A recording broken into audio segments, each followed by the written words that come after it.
how's everyone doing? I hope you're doing well. It's been a long time since I've done anything like this. And let me see if I can still remember what the hell to do. I think I can. There we go. Yeah, how's everyone doing? I hope you're doing all right. This was just, I mean, I said I was going to do this, but this has all been a little bit rushed and things like that. I didn't really have enough time to plan anything, to get anything sorted properly, because I've had loads of other stuff going on. But I thought I'd come on here, spend about an hour, go through a few things, and basically say thank you to people that's got me to 1,000 subscribers. There's a couple of people dropped on here already. There is Rob Romano saying he's going to catch me later. Cheers, Rob. Mate, you have been there from the beginning, dude. And that's, it's been very, very good of you, mate, to follow my nonsense all the way through to where we are now. But man, you engage with everything, so thank you very much for all the support, Rob. It does mean a lot, mate. It's yeah, if you catch up later on, mate, that's cool. My brother's dropped in here. Hello, Dean. How's it going? Yeah, there was no real thought process to any of this, really. It was just a case of getting on here, saying thank you to people that's got me this far, and that was about it, really. You know what I mean? If people want to engage in the chat, engage in the chat. If people want to drop on, if you want to come on the stream as well and chat with me, you can jump on here by all means. We can talk nonsense for an hour. I'm going to stay on here till about 7 o'clock. So you've got an hour of my dulcet tones. I see Sean Blue Digital's dropped in. Hello, Sean. How's it going, man? Thank you very much. Brad's just coming here. Hello, Brad. Thank you very much again, mate. You guys are the guys that's really got me to 1,000 subscribers. It's took me long enough, you know what I mean? It took about 3.5 years to get to this point. But it's all been worth it. And again, I was in no rush, you know what I mean? If it happened, it happened. If it didn't happen, it didn't happen. I didn't really care. You know what I mean? It's nice. You know what I mean? It is nice to get to 1,000 subscribers, but I didn't really care, because I just have fun with what I'm doing. I have fun with the things that I show. I have fun with the things that I talk about, and I have fun with the people that I engage with while I'm on here. And that's what it's all about for me. You know what I mean? It was never to push an agenda. It was never to try and get, you know what I mean, any money off the back of this. Yeah, if some, you know what I mean, YouTube dollars come my way, then fair enough. But it was never anything about that. It was just about having fun, meeting like-minded people. Gareth's in the house. Hello, Gareth. Thank you very much for dropping in, mate. My brother from another mother, Mr. Kennedy. Hello, Dave. Thank you for dropping in, man. Much appreciated. Yeah, thanks, mate, for the thing to get into 1,000 subs. Again, if you follow my social media stuff, Instagram, Facebook, all that nonsense, you'll see that you see that me and Dave have set a little thing up in town where we are, called the Wigan Cult Film Club. You'll be seeing more of that stuff pop up as the months go by, as you start doing more and more. But we hosted a night on Thursday just gone in our town, and we showed a couple of films, and it was absolutely brilliant. So if you go and check out my social media stuff, you'll be able to see it there. Brad says you can now turn on. Yeah, mate. Okay, right. No, I didn't want to put you on a ban, mate. What the hell is this doing? I'm trying to do it off my phone, and this is just nonsense. Oh, there we go. Yeah, you can now turn on subtitles. Thanks, Brad. Yeah, time, mate. Everybody else in the chat can understand what I'm going on about. It's you Americans. Get with the King's English. But no, man. Like I say, if any of you guys want to drop on, drop me a message, and I'll ping you the link over. we could have a chat about some stuff. But mate, I keep telling you, I'm not a pikey. I'm not a wandering gypsy. But but Brad's got this obsession with not even British people, English people, and English travellers, bare-knuckle fighting. Just obsessed with it. As an American, he mustn't seen much of that kind of stuff. But see, there we go. He's quoting Snatch again. But yeah, in hindsight, I probably should have done this off my laptop instead of my phone. But hey ho, I'm being born idle. But yeah, recent pickup videos. You've seen I picked more VHS tapes up. I picked more Blu-ray up. If you can sort of see behind me there, I've got some stuff that's coming off my pre-orders. Then videos will be going up in the next few days. I've also got a video coming up because we went to help. Yeah, Brad, bear with me, man. I'll do that for you. We went to a charity do yesterday, and from the charity do, bear with me. I'll send Brad an invite.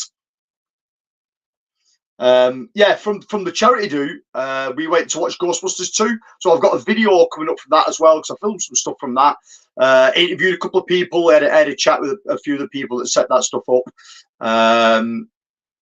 And just bear with me, everybody, while I send Brad a link. There we go. Brad's got that. So yeah, so that was really fun. I got some really good footage. We had a nice chat with people. So that'll be going up as well as. Yeah, I've got my things in all kinds of pies at the moment. It's for them that you know me as well as I've been filming some stuff for HMV. So those HMV videos, I'm trying to edit those together a little bit better than I would normally edit my stuff, just so they come out looking a little bit more professional. So I've got some HMV stuff coming out as well as. You've seen that I've again on my socials, I've not really bothered too much with videos this time. I took part in the 31 nights of Halloween, so I've been doing that kind of stuff. So yeah, you know what I mean. We've been packed busy with loads of stuff really. I need to get more videos up. I need to start doing more live stream stuff. It's like I said, I've just been. It's a cross between being busy and being lazy at the same time. But it's one of them things. You know what I mean. My stuff comes in fits and starts. It's like waiting for a buzz. You know what I mean. You get nothing, then two come along at once. But that's been about it. Yeah? So if you've got any questions, whack them in the chat. We'll answer any questions that you've got. We'll wait for Brad coming in. He'll be here in a little minute. But yeah, but like I said, again, getting to a 1,000 subscribers, you know what I mean? That's really cool. I never thought anybody would be interested enough to listen what I've got to say, to get on to a 1,000 subscribers. It was one of those that when I first started this channel, I mean, predominantly it was 80s cartoon based, and then as I found a sort of not even a foothold, or like a toehold in the sort of community that was kicking around on YouTube with this kind of stuff, I found more and more people that were like-minded into the films that I was into as well as.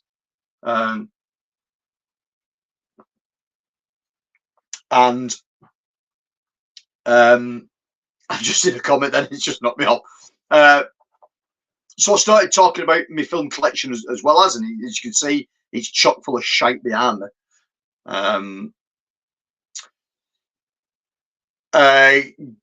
Gareth says, where do I sort of hail from? I'm from Wigan, Gareth.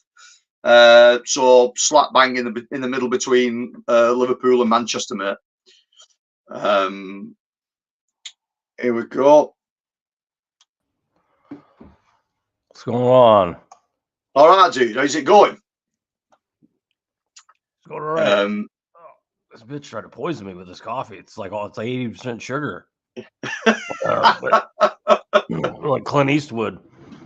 I ordered a large coffee, no sugar. I come in today, there's sugar in it, a lot of sugar. Yeah, I don't do sugar in coffee. I don't do sugar in tea or coffee. I'm sweet enough. I don't know what you put in that what you called tea the other day on the stream. It looked like menstruation or something. It looked horrible. It's like I keep telling you, mate. That's how a British cup of tea looks. Not this cold stuff that you guys drink in America. I've never understood that either. Cold it looked tea, like it came out of a septic system. I mean, it looked horrible. I don't know. I have to take your word for it. Honestly, mate, it's not. I mean, I don't know what you call it over there. I mean, breakfast, English breakfast tea. English breakfast. I've heard of that. Yeah. So it's really strong. But it's also nice as well. Everybody's ordering coffee, and then there'll be one guy in the line getting a tea, and it'll fuck up the whole thing. So they got to stop what they're doing, and oh shit, figure out what the tea fucks up everything at like a coffee place. Shouldn't even sell it. It shouldn't be legal in this country. Do you drink much tea yourself? No, none. Never. That's like a Southern thing. Southern people drink ice cold iced tea with tons of sugar in it. Northerners all year round is coffee, even though it's not even in summertime.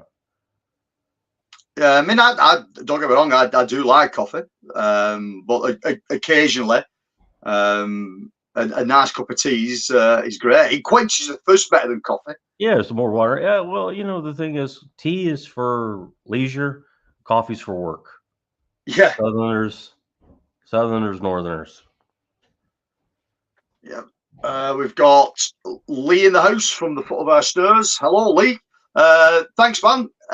Like I say, it took a while to get to 1,000, but we're here. We've got it. We've done it. If anybody's watching, if you've never checked out Lee's channel, go and check out Lee's channel. This guy does old school TV like no one else on YouTube does it. Absolute font of knowledge is Lee. Me and him did a collab video a while back, might be over 12 months ago now, about a cartoon that I like called Alias the Jester. So if you've never seen Lee's channel, Foot of Our Stairs, go and check Lee out. No, Gareth, I'm not a Scouser. I am probably more I'm more leaning over towards the Manchester side than Liverpool side. So my accent's more going towards Mancunian than Scouse.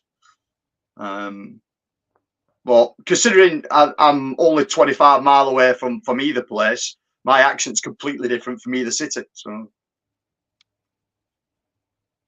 but what have you been up to, Brad? Anything or nothing? I did a stream last night, and it ended up being kind of a late night, and just been watching stuff, waiting. You know my business, a lot of waiting. Yeah. We went to watch Ghostbusters 2 yesterday for a charity. Friends of ours over in Preston called Preston City Ghostbusters. They hosted a charity day, Odeon Cinema, where they showed Ghostbusters 2. They did Ghostbusters about in June time. They raised about £600, I think, then. So they held another one for Ghostbusters 2 yesterday at lunchtime. Good turnout, good crowd. Loads of Ghostbusters crews turned up in full regalia and cars and all that kind of stuff. So I'm going to bang a video up for that. And we as a club took down a picture of Vigo the Carpathian, which was fucking huge. And we donated that to them, and they raffled that off. Well, they had like a bit of an auction for it, really, and it went for £120. So they got £120 more into the charity as well, which was cool. I think they raised about 500 quid yesterday, which was good. So that was a good fun day out. Yeah, it seems like all year, all you've done is just. It's like, have you been home all year? That's all you've done. It's just been running around, going crazy, buying shit. I don't know what's happening. You must be terminally ill and you don't know it yet. Well, there's another thing is I'm currently on holiday as well. Or so, why would you work in the country? So next week, myself, my wife, and my parents are away for 5 days. So I'm looking forward to that. And then last week we a local independent cinema near us called the Lee Film Factory. Really good setup they've got. They've been doing horror films for the month of October, and they did a double bill of Dracula and Dracula AD 72, which was really good. They had a guy there called Ian Taylor as well, as he's a British Hammer aficionado. So he got up and gave an introduction to both films, which was really good. Okay. So that was quite cool. Yeah, so that was really good. Like I said, we hosted a night on Thursday. Me and Dave Kennedy, who's in the chat at the moment. That was really cool. We had about 30 people turn up for that, and we showed the Blob and the stuff. So that was really good. We had good fun with that. I had one too many drinks. It was a bit rough on the Friday. Yeah. And next Saturday, we're back at Lee Film Factory again for the end of the spooky season that they've had on, and they've got a 4K showing of The Shining. I think it's the unedited version of The Shining in 4K, so that should be quite cool on a big screen, because I've never seen that on a big screen. So yeah, from what I understand, the part of the experience for The Shining in the theater is the sound. I mean, it really booms in the theater. You know, that big score. Yeah. I can't imagine you watching The Shining. I just heard you just be like this. Oh my god! Where are the fucking lasers? Yeah, there's no pew pew. Where's a pew pew gone? No, The Shining. It's one of them films. I know what you mean. It's slow paced, and it's very methodical in what it does. But it's one that I've always enjoyed. Janine likes it as well, my wife, so that's a bonus. That's a plus there, yeah. Yeah. I love it. I've always, it's a classic for a reason. It's timeless, but it just doesn't scream Tony to me, Yeah, it doesn't know. I mean, I've got the premium collection edition that HMV turned out, and it looks cool on that. But I've never seen it in 4K, so you know what I mean. I would imagine it would look good on 4K on a big screen. It's a good example for 4K for sure. Yeah, all Kubrick stuff's going to be. Yeah, definitely. 4K Lowdown, congratulations on the 1K. Cheers, man. Thank you very much appreciated. We've got Tony, the one and only, in here as well. Congratulations. Cheers, man. Thank you very much. The Iron Man himself. Did you pick up Nick Frost's new book? I've not. The cooking book is done. Yeah. I figured they were just handing that out. I figured they handed that out in school and stuff over there. Yeah, man's a national treasure. Yeah, I mean, have you ever watched or sort of tuned into any of his social media stuff? He's quite prominent. Yeah, he's quite prominent on Instagram. He's obsessed with cooking pies, just constantly cooking different kinds of pies. Well, him and Simon Frost, him and Simon Pegg.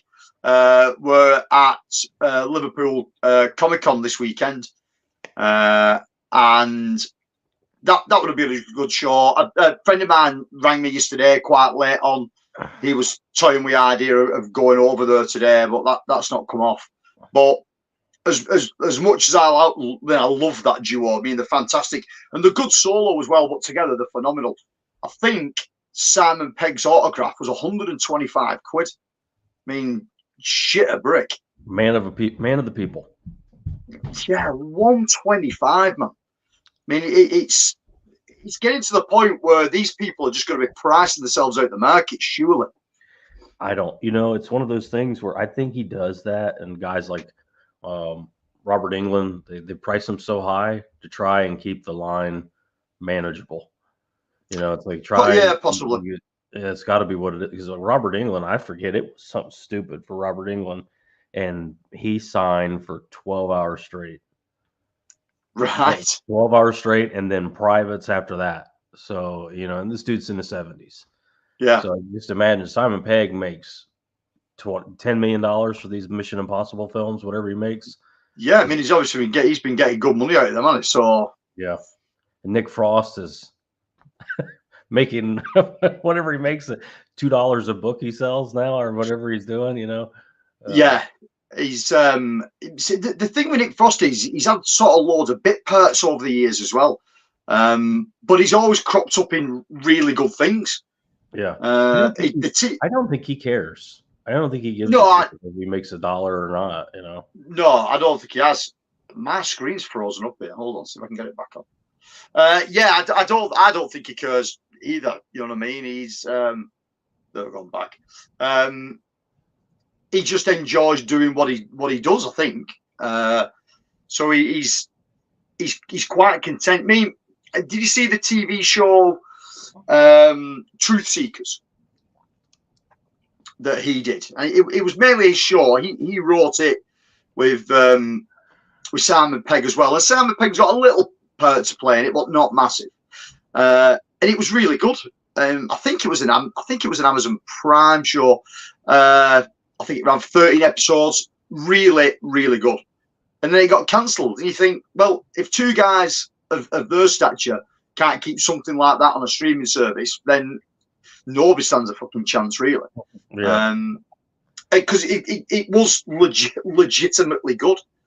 It doesn't matter if it was good or not. I'm sure the entire country tuned into it anyway. Whether it was good or not. I mean, I'm sure the UK was right behind that show. It was just a matter. Maybe they conflicts with numerous Mission Impossible projects. Who knows? I mean, it seems like Simon Pegg has done 8 Mission Impossibles in a row. Yeah, and I've only ever seen him in one because I just really don't care about him. It's never been a franchise that's done anything for me, really. Yeah. And then I hear the addition of I believe so. Yeah, but then the addition of Simon Pegg and a couple of actors in there, I don't know if that was try to elevate something or get a bit of humour in there or what. I don't know. But the UK audience. Yeah, I'm sure if they had a Chinese guy, try and get the China market. I don't know what they did, but that's what those films try to do. Like Fast and the Furious. Fast and the Furious, it was a white guy, and whatever the hell Vin Diesel is, Yeah, it's and now they got a Brazilian woman, they got a Chinese guy, you got every nationality. They've cornered the market. Yeah, that way that it sells everywhere. Yeah, I suppose that's the business plan, isn't it? Is to get it to sell. Go from 10 million to 100 million. Yeah, Tony says there's been loads of shows cancelled. There has, mate. Shows that have been cancelled that should never have been cancelled. There's been numerous over the years. I mean, the big one, obviously, that everybody always talks about is Firefly. Why the hell that ever got cancelled? No one seems to know. You know what I mean? It's one that all sci-fi fans sing from the rooftops about. Everyone loved it. Everyone still loves it. But yeah, it got cancelled. It was really, really weird. Tamp down the nerds. Thinning out the nerds. They're getting frothy. They're getting crazy. We got to take something from them. Get them back to normal. Now it happens all the time. There was a show called oh God, I can't think of it now. Deadwood. It was a show called Deadwood on HBO. Very successful show. Timothy Olyphant in it. Ian McShay, and Timothy Olyphant was offered a lot more money to go do a network show, and HBO wouldn't match it, and he called their bluff and left, and they couldn't do the show without him. So they just shut the show down 3 seasons in on a huge cliffhanger. then that was it. They made a movie 10, 15 years later or something to wrap it up, but they did same they made a final film for Firefly, didn't they? What the hell was that called? Josh Whedon came back and directed it. Somebody be screaming at me now what it's called. Oh, Josh Whedon. Joss Whedon directed that show. Yeah. Serenity. There we go. Tony shouted it. Serenity. And it sort of ties everything up, but it ain't brilliant. Yeah. Dave said they should never have cancelled North Star. North Star, which was that one? Do you know what, Dave? I don't think I know that one, mate. North Star. You stump Tony when it comes to TV. That's impressive. Yeah, North Star. Was that the show that you was telling me about the other week, Dave? It might have been, but it's not ringing any bells. Chris C, hello, my friend. How's it going? Go on, Chris. So it says, yeah, Serenity. Yeah, like I say, it did tie the TV show up, but it wasn't a patch on what the TV show was. Yeah, these follow-up movies, they never are. Breaking Bad had a follow-up movie, and Deadwood again had a follow-up movie. The Sopranos had a follow-up movie that they should have never done, in my opinion. If you're not a crazed Soprano fan, you won't know what the fuck is going on watching the Sopranos movie. Yeah, and it's a prequel, so you shouldn't really need to know the show to watch a prequel, but you have to know the show to watch the prequel and get anything out of it. It was just poorly done. It was one of them show Sopranos I never watched. I can believe that. And there's been a few that have been massive, like Peaky Blinders was another one. I never got into that. Sons of Anarchy, and I never got into that. Yeah, Sons of Anarchy is gay. Sons of Anarchy is straight up. That's for broads and gay guys. That's what it's for. Right. If you watch the show, it's like the lead is constantly pulling his ass out. I mean, it's for women. That's what it's for. And you're gay if you like that show, Alan. Alan probably doesn't. But The Sopranos was big in the UK too. I mean, they love it over there. But yeah, I can't imagine Tony watching that either. That's a very grounded, down to earth, kind of thing. Yeah, you know me, and most people in here know me. For me to enjoy something, it's got to take me out of reality. You know somebody's got to be purple or have tentacles or something like that. Yeah, you know what I mean.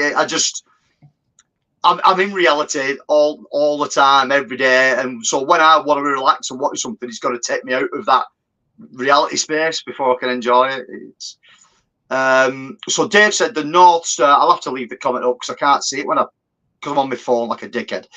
Dave said that North Star is an astronaut ship passes through a strange magnetic field on its way back to Earth, and when it emerges from it after landing, he finds he has acquired superhuman powers and has super genius IQ. I'm sold.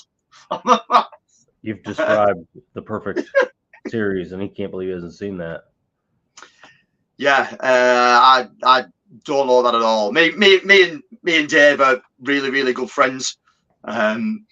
Dave is the gentleman that I've explained to everybody else on numerous videos of mine. Is the gentleman that works for John Carpenter. Okay. That is Dave's day-to-day boss. Always sounds a bit weird saying it, and it sounds a bit surreal knowing one of your mates works for someone like that. But hey ho, there's the man himself. Absolutely amazing artist. Again, I'll drop some links down below later when I go back to this. To where you can find Dave's art and the other things that Dave do. Amazing artist. But yeah, shows like that all day long. I'm into. We should eventually do a top 5 TV stream. Get Tony on, both Tonys. Tony's a monster TV guy. Yeah. See, TV for me and my generation, especially in the UK back in the day, only having 4 channels, was a big thing. It was massive. So when a new series came out, or especially when something was airing in the UK that was from the States, it was big event TV. People sat around and watched it, and I think that's sort of gone by the way now. No one really watches TV like they used to watch TV. No, so I think shows that used to get made that was good quality, wholesome shows or sci-fi shows or stuff like that, just don't get made anymore. And a lot of the stuff that comes to Netflix, it's hit and miss. I know my wife at the moment, she's watching The Fall of the House of Usher. Now I know that's an adaptation of an Edgar Allan Poe. Is it either, I think it's a poem, or, but see, the thing for me was The Fall of the House of Usher. I remember as a film from maybe the late 70s, maybe the early 80s. But I don't think this TV show is anything to do with the film, so I've no idea. But she seems to think that's okay. She seems to be enjoying that. British television is always popular over here. The women here love British TV. I can't understand it. It's just very stuffy, and the very, very elite of England, those TV shows, they love it over here. Yeah, you Downton Abbey and things like that. Yeah, if it's from the early 1800s, and it's set on a mansion or whatever, they just love that shit. They eat it up, and it's goddamn brutal to watch.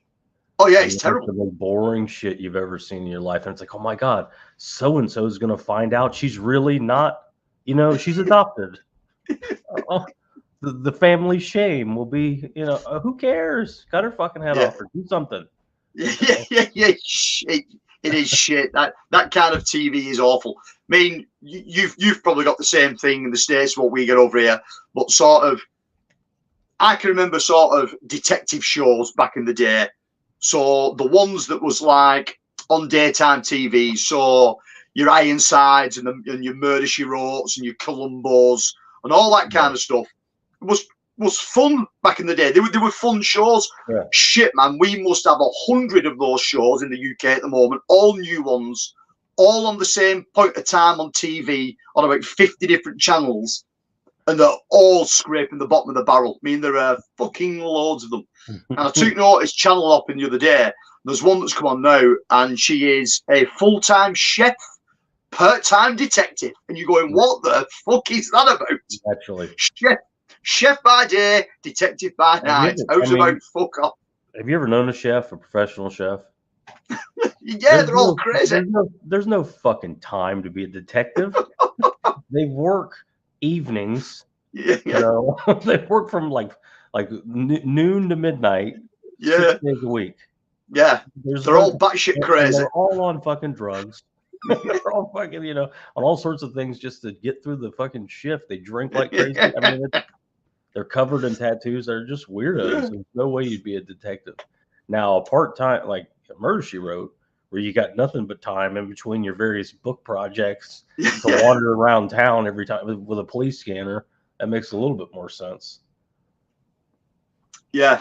Dave just put another thing in about this show North Star. He says North Star wears sunglasses. The sunglasses stop his brain from overheating. Fucking get in. He sees things in green. He sees things in green and gets dead clever. Then he sees things in yellow and gets dead strong. And then he sees things in red and gets dead fast. If he stays on red for too long, he'll die. So he has to get his specs back on dead quick. All with this going on with my two dads. Right. I'm sold. I'm in on Anthony will be right on Amazon after this. Call HMV, see if we got it. Fantastic. Dave, how have I never heard of that, mate? I have no idea how I've never heard of that. You've only heard of the other 9,000 sci-fi shows. So you missed the one. Your country's fucking up their greatest natural resource. The best show on TV should be reality show based on the bare knuckle boxers over there. That would be gold. That the shame of a nation. That's what they should call it. The shame of the nation. There was some like fly in the wall documentary stuff. I'll have to dig it out on YouTube for you and send you a link. Those people don't like people knowing their business. Like, no, not at all. What do you do for a living? Well, you know, a bit of this, bit of that. You know, really? You mean like hijacking? You mean robbing? Is that what you robbing mean? people and making drives? Yeah, I do a bit of reselling. Oh, reselling. Okay, reselling. Yeah. Somebody sold it the first time. You stole it, and then stole it back, sell it again. Yeah.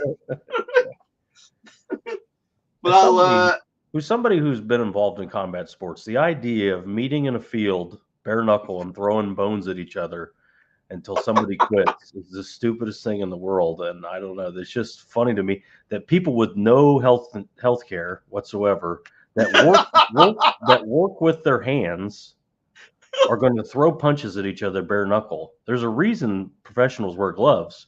It's so you don't break your hand. That's the whole reason for it. It's not because it hurts less. Well, it does hurt more if bare knuckle, but it's more about protecting your hand. And if these people break their hands, it's not like they have office jobs or anything. They work in the fields or horse work or whatever. They need their hands, and they're going to need the teeth too if they're losing. It's just it's ridiculous. And I just imagine, anecdotally as an American thinking about British people, I just imagine it's the shame of the nation that they have these people on their land. These half Irish, half English gypsies. It's the problem being with them. Once you get them on land somewhere that you don't want them, it's so hard to get them off, and then they just cause fucking havoc. You know what I mean? Yeah. So the show that Dave's going on about isn't a show. I think it's a TV film. So he said, I've only ever seen it once. It's a TV movie that got shown once, I think. Never seen it since. I just remember him getting zapped in the eyes by the sun and then running after a Jeep to catch it up. Dude, I'm gonna have to look for this now. Yeah. I'm surprised fucking somebody like Vinegar Syndrome's not put that out. I have some alternate cuts of some Friday the 13th movies I got to send you. I got to figure out a way to send them to you. But the part 7, how they mutilated it. I have I got the uncut version. All right, cool. Yeah, I got that one. I think it's 8, and Jason Lives. I think part 2 with the cuts put back in the MPA. Yeah. Oh, that'd be great, man. Thank you. It's digital files. I'll have to just figure out how to send them. That's the. Yeah, I could. We could drop, but do you use Dropbox? No, I don't even know what that is. Yeah, I don't know what that is. I downloaded them. They work. I have them. As soon as those words left my mouth, then I thought, no, I doesn't know how to use Dropbox. Look at the shape of his head. That's what you should have thought. Look at the shape of his head. There's no way he knows what that is. Dropbox. We've got Sexy Monkey in the house. Hello, Sasha. What's up, man? How's it going, man? You okay? It's called we've got quite a few Brits in here. So I was going on about sort of Nick Frost before. He did a TV show. I don't know if you guys saw this in America or not. So I take it you guys got Red Dwarf over there. Do you know the TV series Red Dwarf? The sci-fi TV show? No, it definitely did well in the States. I remember it doing well in the States, and they tried to remake it for an American audience. And the pilot got released and it didn't do too well, so it got pulled. But the actual original series did really well. Well, Nick Frost did a similar. No, it's a comedy sci-fi show with his own called Hyperdrive. So if you've never seen that with Nick Frost in, that's worth a watch. That's quite amusing. It's just stupid British humour set in a sort of sci-fi universe where each nation is represented by one spaceship in space. And as you can guess, the British spaceship's like the lowest run down the ladder possible. They're like the shit at the bottom of everything else. So any sort of like the crap jobs that come up, this crew gets sent on it. Well, you don't think space exploration when you think of the UK. Oh God, no, not at all. We've not got the resources to send anything up into space. No, or the sense. You just let them idiots go up there and get fucking let them do it. That's fine. We'll go on the third mission when you got it all sorted out. We'll go with you guys then. We've done some other stuff. We've sent like we did something with the Mars rover and all that kind of stuff, and I think that was British made. And we've sent stuff up, but never actually launched anything. You know what I mean? You send it over to us, and then we'll send it into space. Yeah. Sexy Monkeys just said, I was talking to someone yesterday with the only American that I know who loves Red Dwarf. I know a couple of American guys that like Red Dwarf. It's really good. I mean, you'd have to know regional accents. So the actual show itself is like full of regional accents. Because the main guy in it, he's Liverpudlian, so he's got this like really, really strong Scots accent. Sexy Monkey says Hyperdrive was funny. It was, mate, and I don't think it got the love that it deserved, really. No one sort of remembers it. I know my good friend Rick, he's obsessed with it. He loved it, and I loved it. But you talk to people about it, sometimes they go, never heard of it. You know what I mean? But it is a really, really good show. Chris C says he loves Red Dwarf. Very, very funny sci-fi British show. Watched it on BBC late night. So I take it that was something you got over there. Was it BBC? Was it the World Service that you got over there? I have no idea. I know there has been a BBC channel in the States.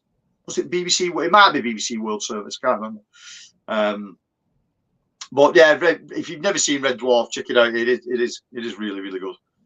But it's as though everybody's just frightened to death of doing that kind of TV sitcom anymore. I don't think TV sitcom is even a thing. No, there's so few TV makers anymore. There's so few movie makers anymore. But unless it's going to be a massive, immediate success, they just abandon the project because everything's now compared to Game of Thrones. Oh yeah, you kick Sash out.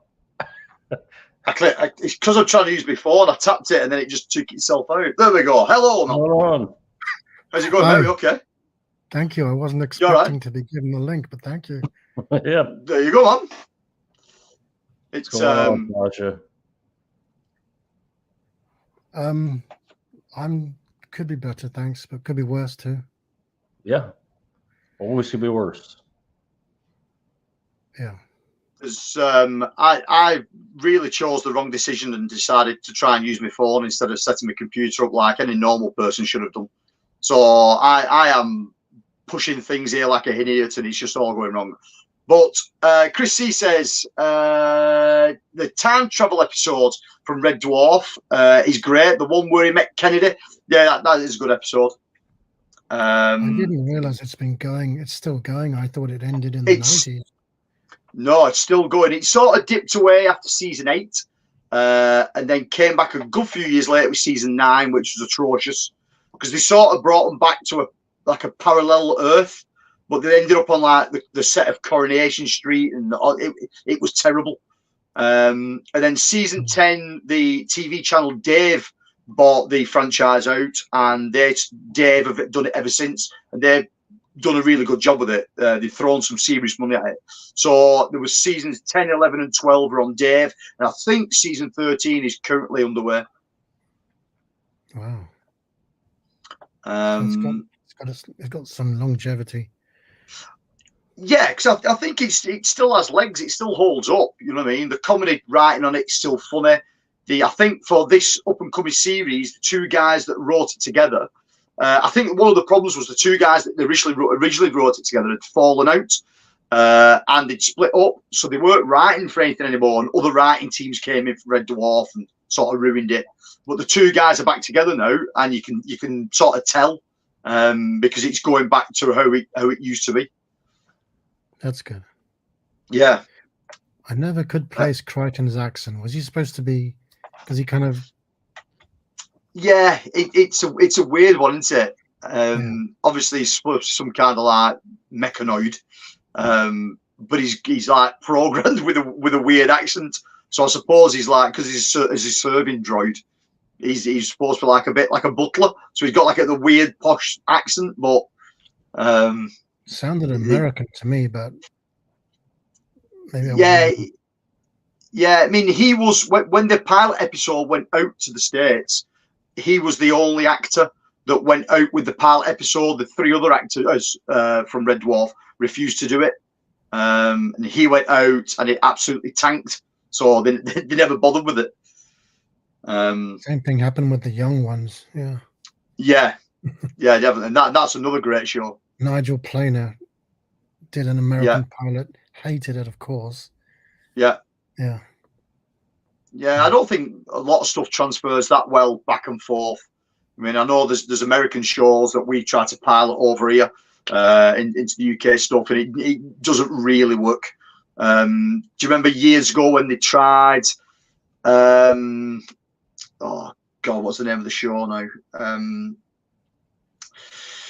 It's about a family day-to-day life, and he's like the American show. He's like a really miserable guy. His wife's quite.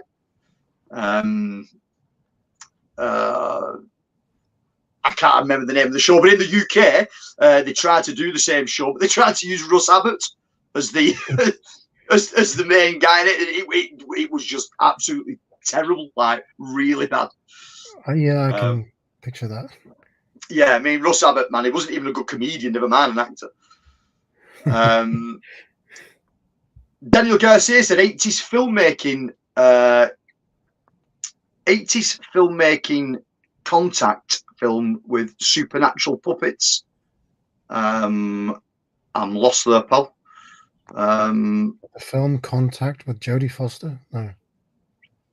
Supernatural puppet. I don't know that one. 80s film making contact. Emmerich film with supernatural puppet. No, that was Robert Zemeckis. I'm getting sidetracked. You might be glad to know, Brad, I've just finished a custom Criterion sleeve for a film with famous animal cruelty in it. So go to town on me, I suppose. You know how much I love that. I need to know what animal cruelty is, first of all. Like, it is mistreatment in any way. Well, a beef slaughter, is that animal cruelty? Like, we kill cattle for food. Is that animal cruelty? That's the worst kind of. Yeah, I mean, if it was done to you, would you find it cruel? Look at it that way. Well, there's a little more of the brand. If somebody lorded over me and ate my people, then yeah, I mean, I wouldn't be happy about it either way. But they exist to be eaten. That's what my those animals especially. Yeah, I mean, when it comes to stuff like, I mean, generally the animal cruelty stuff is Italian. We know it's Italian. It's Italian filmmaking. Yeah. And it's there for shock value because generally there's fuck all else going on in the film. It's to add the element of realism. But like a movie like Milo and Otis, that's animal cruelty to me. Those animals were killed and hurt for no reason other than to make a movie. Yeah. But like cattle are the only reason they exist. They would not survive without us. If you look at it that way, a cattle, you ever see wild cattle? It's not much of a life. Yeah, it's just the only life they have is to live for a year, 18 months, and then be slaughtered. It's I suppose it all depends on your outlook and things. You know what I mean? Obviously, if you're vegetarian or vegan, you know what I mean? You're going to be going, well, no, this film's not for me. Personally, I mean, I'm not vegetarian or vegan, but personally, I can't watch that kind of film anyway. Yeah. You know what I mean? It's just not my bag in any way, shape, or form. But I think there's been plenty of it over the years, and you know what I mean? And again, being British, most of that stuff would have been cut out the films that we saw. It would have never been in there anyway. Now, you know what I mean? As those films get re-releases, it's packed full of it again. Yeah. So, but at the time, it was shocking. Is it shocking this day and age? No, I don't think it is. People don't look on things like that anymore as shocking. I don't think. Yeah, well, you got a movie like Cannibal asked me to watch Holocaust. Hereditary because he wanted to know my opinion as someone who he wanted to know if I was upset by it or not, and I couldn't make it past the scene with the bird. But I consider that animal cruelty, even though it's fake. It still it makes an impact. Yeah. It's just he said it's gonna happen. It's gonna happen through him. But you have a movie like Cannibal Holocaust is kind of the most famous example. Those animals were killed on camera that were going to be killed off camera and eaten regardless. Yeah. So I mean, again, it's comes down to what is animal cruelty. Somebody like you who doesn't eat animals, that's animal cruelty. They shouldn't be killed at all. But if they weren't killed, it would be anarchy. We would have, it would be, it all has a causation and effect. You have too many turtles, they eat too many fish. The algae gets out of control. It's a whole balance thing. It's like animals are going to eat each other, so we eat them. So we eat the animal. Yeah. That's the way I look at it. I haven't really given it too much thought until I met Sasha, but because Sasha is it's like if I recommend a movie to Sasha, I have to think beforehand. Does a mouse get stepped on, or does something weird happen? Have you seen the Wes Anderson film Steve Zissou and the Life Aquatic? Absolutely, yeah. That's my favorite film of his. But Jeff Goldblum smacks a dog with a rolled up newspaper. That's animal cruelty. Yeah. Does he actually hit that dog off camera? But you hear the dog cry. I don't think Jeff Goldblum could hit a dog. I'm sure that was just some creative editing there. But yeah. Yeah, well, you see him do it, but you don't see the dog get hit. Yeah. Yeah. Sorry from Blue said a lot of shows, especially sci-fi shows, last many seasons. They do, mate, but there's also been some good sci-fi shows that have sort of like bit the bullet after one or two seasons. But I mean, there's when it comes to sci-fi, there are subtle differences. There's fun sci-fi, and then the serious sci-fi stuff. The serious sci-fi stuff I can't get into. So your Babylon 5s of this world and all that kind of stuff is a no-no for me. I don't find it fun in any way, shape, or form. It's just people sat around in makeup and costumes, just talking and nothing happening. Star Trek's the same for me. I can't do Star Trek. I just don't find it fun enough. Man, what was the name of that movie? It came out very recently. It had the guy from The Mandalorian in it, and they're on a planet. It's a very low budget sci-fi movie. I know you picked it up. God damn. Prospect. Was it Cross what? Prospect. Prospect. Yeah, that's it. Almost nothing happens in that movie. I know you love that. It's like sci-fi survival movie. Yeah, I think because it's got a slightly different edge to it. It's weird as well.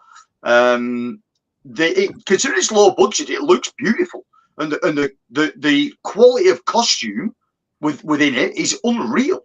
You know what I mean? The fine detail on the costume in that it's crazy good. And the ending's good. Riddick. It kind of reminded me of the third Riddick movie. Just a very nicely done. I got somebody else, special guest coming in here. Yeah. Keep an eye out for that. Yeah. But yeah, I like sci-fi when it's crime based or something like that. Saving the world does not interest me. But robbing an intergalactic space station or something, yeah, I'm in. Yeah.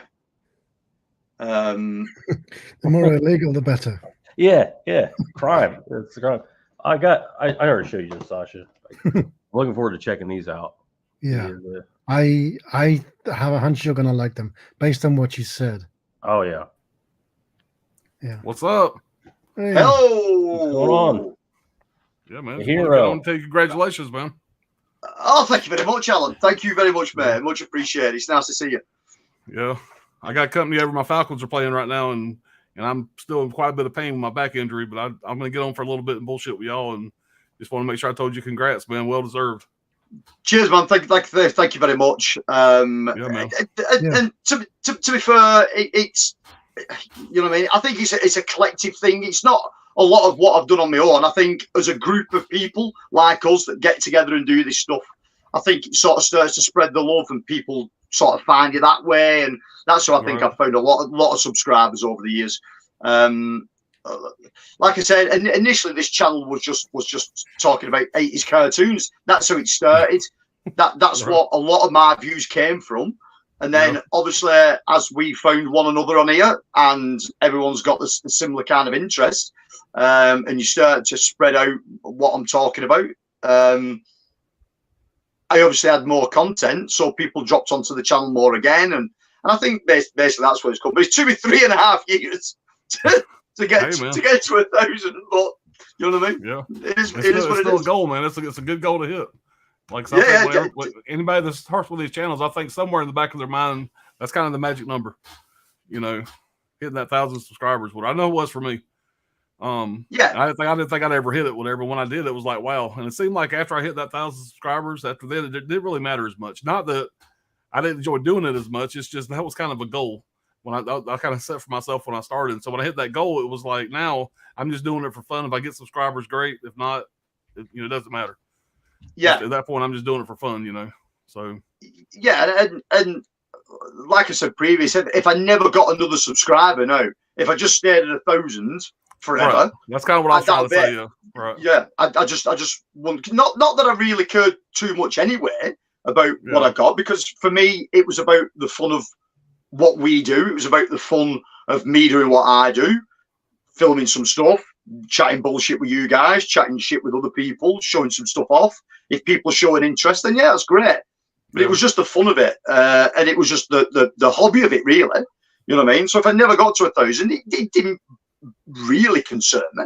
But hitting 1,000, yeah, then I must be doing something right. So there you go. You know what I mean? It's been good to get to 1,000. It feels good. You know what I mean? It's your TV show that I couldn't remember was Married with Children. Al Bundy. Yes. So typical American. Yeah, that's a tough British. That'd be tough to make that British. Yeah, and I don't know what it was called in the UK. Let me see if I can find it here. Because, like I said, we had a comedian stretching it a bit in the UK. He was called Russ Abbott, and he did it was a remake of it for a British audience, and it was terrible. It's funny that Brits are so bad at comedy, but they're so great at writing it. Some of the best comedy writers are British. I think some of the best comedies are British, but I think what you need to understand about British comedy is the satire that comes with it, and the sarcasm that comes in it. And I think sometimes the references, and the like I know people that don't like the Cornetto trilogy because they don't know what the fuck they're talking about, and I can understand that to a point. But I think they're funny even without knowing the fucking references. Yeah. I think it's definitely a cultural thing. Like my son's a big Monty Python fan. And he's got me to watch Monty Python movies. And first I just didn't really care for them. And now I watched a couple that I really enjoy. But at first it just kind of went over my head, I guess, a little bit, Yeah, I mean, the Monty Python stuff, I mean, that really is sort of pushing an agenda on some of it. But those guys were phenomenal. Yeah. Okay, so it was called Married with Children, obviously in the US. Then when it came over here with Russ Abbott in it, it was called Married for Life. I'm guessing it didn't take off. No, I think it ran for a season and it was done. 1996. It was out, and it gets an IMDb score of 2.7. Yeah. The only thing I remember about Russ Abbott was a sketch on a train where they were talking like the rhythm of the train, and somebody was one question behind, so he was answering. Everything was out of sync. That's all. Yeah. He used to have a thing on a Saturday night TV called Russ Abbott's Madhouse. Remember that? I do. Yeah. Yeah, which was crazy. There was a failed American attempt at Married with Men Behaving Badly. Yes. With I think someone like Rob Schneider. Yeah, well, of course, The Office. You know, they ported that straight over and went crazy over here, but they do that a lot in America. If there's a successful show like Married with Children, followed by a show called Happily Ever After, which was basically just a carbon copy, you know, of Married with Children and Seinfeld, and then they gave Paul Reiser a show because he sounded a little like Seinfeld. He looked like Seinfeld, kind of. You know, just there's always if it works once, they'll try it twice at least. Yeah, and there's another show that comes to mind. This is an Australian show, show Animal Kingdom. And when Animal Kingdom, I think it was a movie, if I'm not mistaken, it was a movie over there. I really liked the film, show. When it came to America, I fell in love with that show. I was addicted to it. I like the film a lot, but I haven't seen it. I've never actually seen the film. I actually own the film now, but I haven't watched it yet. But I rate it very highly. But I know the show was fantastic. Yeah, I mean, Dave just put on.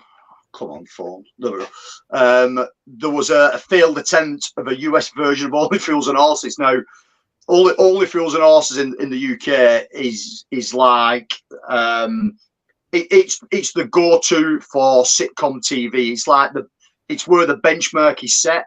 It's extremely good. It runs and runs and runs to this day. It never gets tired. It's constant. It is a funny show. But I don't understand how that would go over to a US audience with a bit of a readaptation of it, because there's no sort of, you can't see that show being done in the US. You can't see where they would cling on to something like that. This was about two brothers that lived on a rough council estate in a block of high-rise flats in the middle of Peckham in London. I don't know how that sort of story or character development would lend itself to people from the US. It just doesn't seem like it would cross at all. So another show was The Young Ones. I used to love watching The Young Ones on Showtime over here. That was a funny show. But I just picked that up on Blu-ray. Yeah, I've still got the old DVD set. Well, that's cool. So Sasha, I wanted to show you this. It's gonna drive you crazy. I got this James Bond set half price on Amazon. It was like, I think it was like $56. I picked for all the James Bond films. Okay. And I want to show you what the inside looks like here. So it comes in these 3 cases like this. Oh, that's and lazy. Look at this. You get blank cases with just 007 on it. That's it. I've got the exact same set. Yeah, as soon as I see this, that's going to drive Sasha crazy. Actually, Brad said that first. That's why I did this. Yeah, I knew you probably did something or whatever, but I'm like, what the hell is this? But how plain can you get? Yeah, it's got the movies listed on the back, and no flair at all. Yeah, that's about as least attempt effort that you can make. Yeah, I mean, somebody, I think it was Anthony last night, said that this was getting a 4K box sets coming up soon. So of course I get the Blu-ray set cheap. Naturally, 4K is probably coming, which I think would be great. But yeah, I mean the DVD set is exactly the same as well. The DVD set it looks identical. You know what I mean? There's it's just white, and it gives the dates. Does it say it's from 66 to 72, then from 72 to 78, or 72 to 80? Yeah. And then the Daniel Craig one's in one box on its own. You got 62 to 77, and then you got 79 to 2002, and the 2006, 2015. Yeah. I know No Time to Die or something is not on here. Yeah, I think it's got everything. It's got everything up to Spectre, which I think is all of them but one. I think. Yeah. I recently made a slipcover for Die Another Day, only because Halle Berry. I wanted to use her picture because she's my favorite Bond woman. Right. Obviously. Shocker. Yeah. How could she not be? I'm kind of partial to Pussy Galore. Something about the name. Oh, I should thank you because your glasses inspired me to get these glasses. I like the thicker frame, and I had to replace my glasses. I went for something that kind of looked like yours. Like my glasses. Yeah. All right, cool, man. I have a thing for glasses. I like the thicker, the chunkier the frame, the better. But yeah, I've got about 4 or 5 different pairs. It's because I need them all the time now. It's become sort of a fashion accessory as well as, you know what I mean? As well as a necessity. Yeah. Well, I mean, they might as well look nice, I suppose. Yeah. Just get something that fits you. So Tony and Sasha, how far away are you guys? I think it fits you perfect, man. How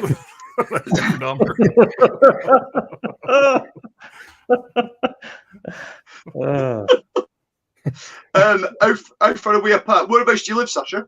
I don't know. I'm in the south, so right. So I'm in the northwest. So I'm from Wigan, so in between Manchester and Liverpool. Might be a fair distance then. Yeah. Let me ask you. Come from where they filmed The Young Ones and Only Fools and Horses. And So yeah, it was shot here. Yeah. In Lock, Stock, and Two Smoking Barrels, the gangsters are the stupidest of the gangsters. The one that gets his hair shot off, and he runs into a southerner, and he's from the north, and he hates the guy from the south. He calls him a Southern fairy. Yeah. Now, the Southerners are they? What's the common think? You know, the Southerners are what, softer or nicer or versus the Northerners. There's obviously a north-south divide in the UK. Always has been. But most of that stuff stems from football terrace. So football fans from the north, football fans from the south, obviously have different sort of banter with each other. So like me being from the north would call, like he says, somebody from the south a southern furry. He would call me a northern monkey. So somebody from the south would call me a northern monkey. And that basically comes from sort of football slang. That's basically where it all came from. That. So the two guys that you're talking about in Lock, Stock, they're both from Liverpool, so they're both Scousers. So the Scousers hate everybody. It doesn't matter where you're from. You know what I mean? They just have a general dislike for everybody. So, but it's but no, there is a north-south divide. You know what I mean? It's but it's not as bad as it was, I don't think. But obviously, when I was younger, it was more prominent. We have it here. I didn't think it was bad until I went to the South, and it was like, "You from New York City?" Okay, that kind of shit. Okay, yeah. See, the biggest thing you'll find north-south divide here is, it's more expensive to live where Sasha lives, in comparison to where I live. Yeah. So like the property I've got here says 150,000. Same property near where Sasha lives could go for 300,000, 350,000. But cost of living is more expensive in the south, but wages reflect. Yeah. So the same job as I do up here that pays £22 an hour, where Sasha lives probably pays £35 an hour. So you know what I mean? There is a north-south divide, but like not between people. You know what I mean? I've got loads of southern friends. My wife's from the East Coast. It's not as prominent as it once was, but it's a lot more expensive to live down south. It's probably the opposite, and over here it's more expensive in the north than the south. Right. Well, see, the difference being down south, you're in the epicenter of the country, aren't you? You're right in around London area. Obviously, we being the capital and it being a major city, it's going to be more. It's going to be more expensive. Yeah. But again, like I said, wages reflect.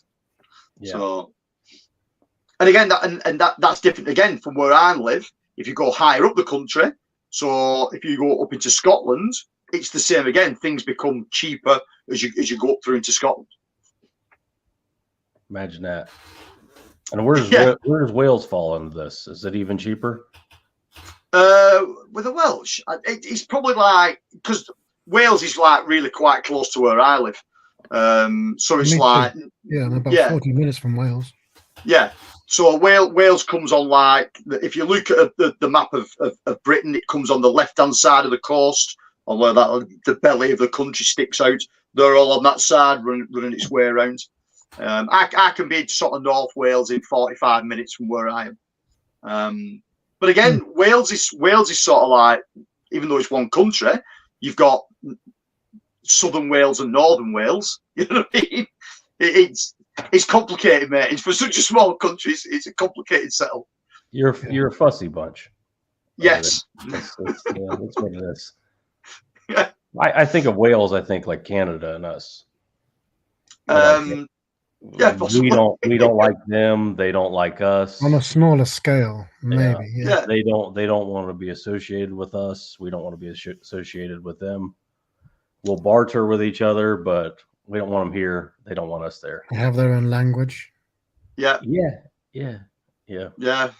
It's I think what you've got with the different places within the UK. I mean, Scotland have been crying for independence for years.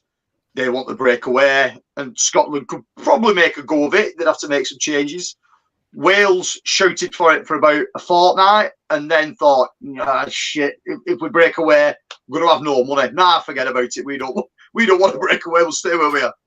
I have to go to Wales to get my passport renewed. Right, yeah. You have to go up to Liverpool. Wales. It was in Wales because the main passport office is in Liverpool, isn't it? Within the UK. Oh, it was the closest for me. Right. But again, we've been in the UK.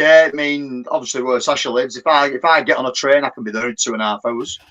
You know what I mean? Yeah. Driving it's a hell of a lot longer. It's a pain in the ass, but train. If I go down to see my friend Joe in London, it's about 2.5 hours on a train. So it's not that far. And that's a good point where I'm placed within the UK. I can be down south in 2.5 hours. I can be up north in 2.5 hours.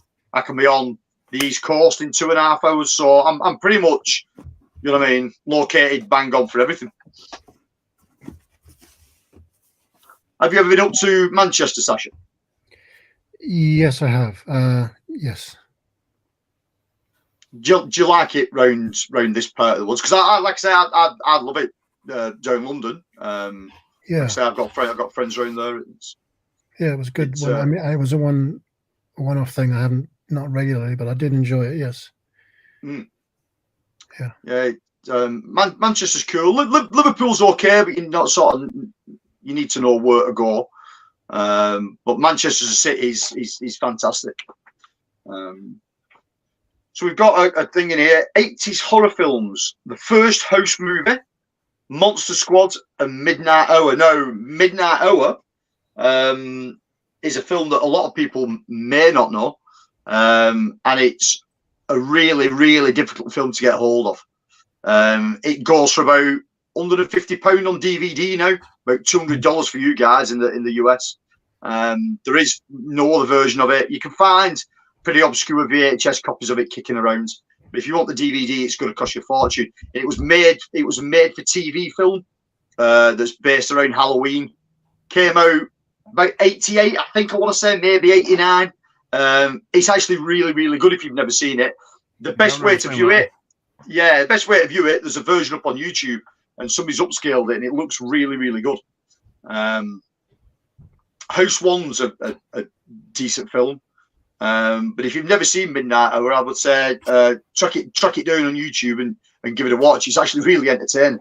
Yeah, I'm a fan of House One, and I'm also a fan of Monster Squad. You know, we're getting a 4K release, whatever, from Kino Lorber coming up.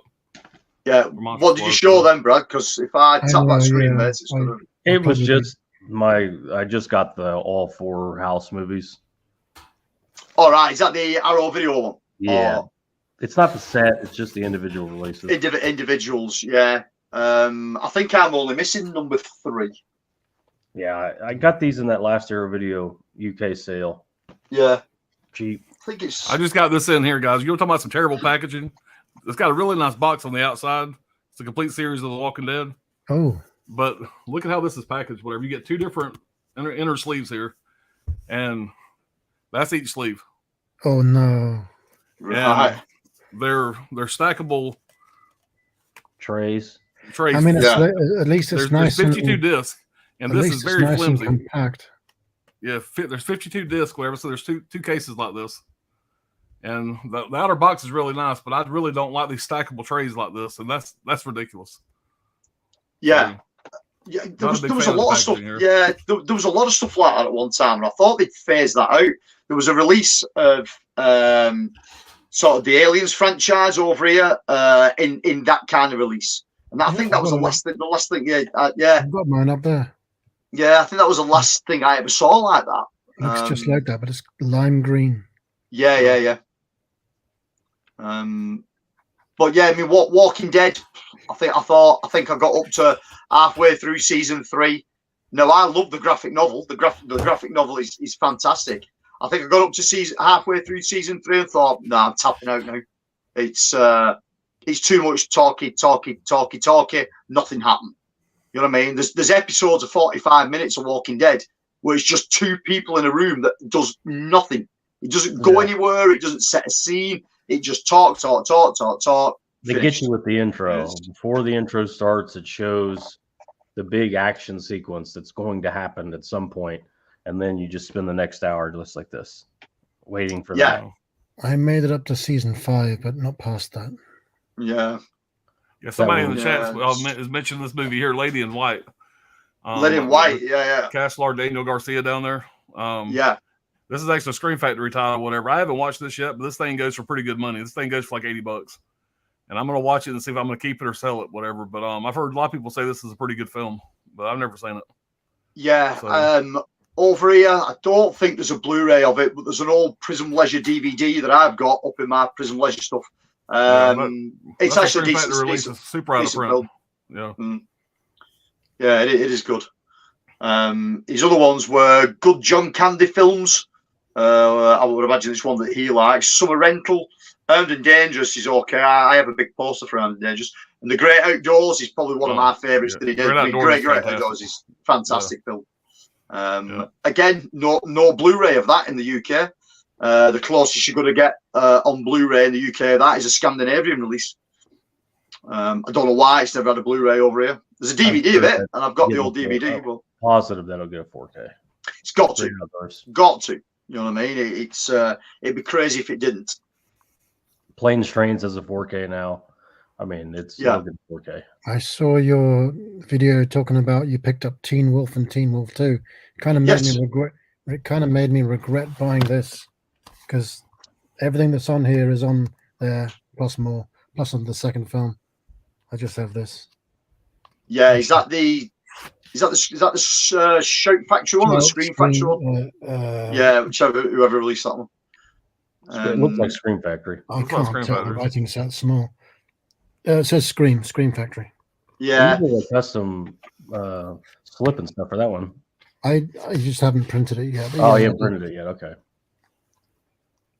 there's what I would say with that set is I love Fabulous Films. It was Fabulous Films that put it out over here, and they've took both Scream Factory discs. That's basically all it is. They've just ported the Scream Factory stuff over here. For the money that it was, I was expecting the box that houses everything to be better. It's quite on the cheap side. I like the artwork. I like what they've done with it. The only thing that lets it down for the price of the set is the quality of the box that everything's in. It's like really cheap cardboard. But both films look fantastic. So, and there's a couple of extra things on the second film that isn't on the Scream Factory one. Oh, it's just for the sequel. Just the sequel, not the original, just the sequel. Yeah, and I love the sequel. A lot of people hated it, but I think it's really good fun. I haven't seen it since it came out, but I remember liking it. Yeah, it's baggy. I mean, don't get me wrong. The wolf makeup is cheaper. The film overall feels a bit more cheaper and a bit cheesier, but it's still a good time. You know what I mean? It's still an entertaining film. Yeah. But like I said, I was just expecting a little bit more quality out of the box that houses everything. That's the only thing that let it down. I think it was like, it wasn't cheap. I think it was $26.99. I think for the set, which is quite expensive. But really, to get £27 £27 out of me, they've done well. But you're getting 2 films for that though, so maybe that justifies it. I don't know. Yeah, maybe. But I like both films, so it was worth the purchase. Someone's mentioning Cobra. Yeah, I mean, he's started off over the top with overlooked 80s films. Dr. Detroit with Dan Aykroyd. I do not know that one. Oh, I think I might have purchased that. Yeah, that is a I want to say that's a Shout Select release. Dr. Detroit. Right. Doesn't he play a pimp? I think. Dr. Dan Detroit. Aykroyd's a pimp, I think. Dan Aykroyd is a pimp. Yeah. I mean, I like Dan Aykroyd movies, but I don't know that one. Was it called something else over here? Not sure. I'm not familiar with that one at all. Tango and Cash. I thought Tango and Cash was the best film I'd ever seen. First time I saw it. 1989. They also thought the same thing about Twins, just because he does a wheelie in the car park. Yeah. So why can't I find anything about Dr. Detroit, 1983? No, it was called the same thing over here, but it slipped me by that one because I definitely don't know it. Yeah. Don't know that one. That's obviously never had a release over here.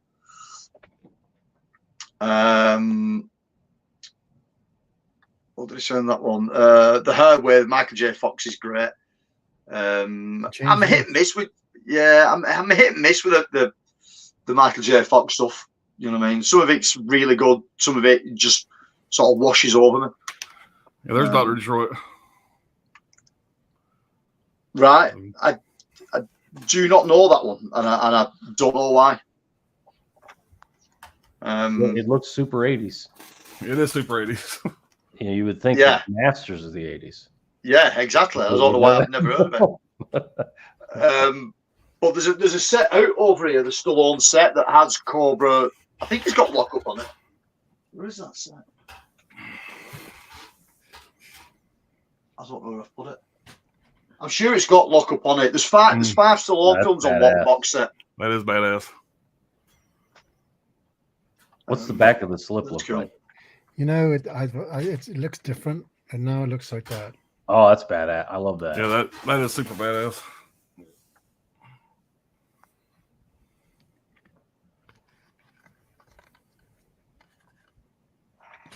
Yeah, it's Lockup's another good one, but I'm sure all those are on that box set. I can't find the box set. I think Demolition Man's on there as well, and Assassins, maybe. I can't think of that, but that sounds right. Yeah, I remember it being. It's a 5-disc set. It's in 2 separate Amrays. The black and white picture of Stallone on the front, I think. Yes, that's the one. It's like really cheap now over here. That it's like second hand, you can get it for $5. Yeah. I mean, I've had a couple of things come in. I might as well have a quick look at them. I finally received my German edition From Dusk Till Dawn. All right, cool. So you said that was the best release, right? I've got my replacement now. Yeah, it has new interviews with George Clooney and Robert Kurtzman on it. It's a brilliant film. Yeah, that was actually announced for 4K, had a release date and everything, and it got canceled when the Miramax lawsuits started happening. Yeah, kind of went to obscurity, whatever. I mean, I guess we'll hopefully get it one day, but it'll happen. There's nothing wrong with the transfer on the Blu-ray. It sounds great. The scene where the bats are flying around, it sounds. Yeah, well, you see, the thing is, you can just make your own release. You can just keep changing that Blu-ray. You can make a new release anytime you want. We have to just. No, hope I'm talking about the transfer on the disc itself. Yeah. Yeah. That came out nice, man. Yeah. It did. What did you do for the inside artwork? For the inside, I did a different to what I showed you. I did that. That's on the inside. Oh, that's going to be on the inside of the case. That's badass. So unfortunately, Salma Hayek's right in the middle, so you don't really see her when you open it. Yeah. Now, the one you sent me is Quentin Tarantino sucking on the foot, right? I changed it. It's Oh, this. did you? Okay. Spoiler. Imagine that. Imagine that. I can't believe he wrote that, and have that, put that in the movie like that. Yeah, because he don't We have all any kind of have to. foot fetishes or anything, of course. Yeah, it's not like he's into that sort of thing. I'm sure that was like half the script. They kept half the script away from people to keep the secret out and whatnot, and then that was the first act of the vampire stuff. Okay, and then she had to do that after dealing with that snake because she had a deep fear of snakes, but had to go to therapy to do that scene. Yeah, that worked out. It's I mean, there's therapy and therapy. They could have started off with a smaller snake. That snake is absolutely gigantic. You know what I mean? There's a moment when it's right next to her head, and she doesn't seem nervous. No. That's my son. Congratulations, the one care. That's my young son. He's in the other room watching the game. So I'm gonna have to jump off in a bit, whatever, because I got company over. But like I said, I just wanted to get on here and make sure I told you congrats.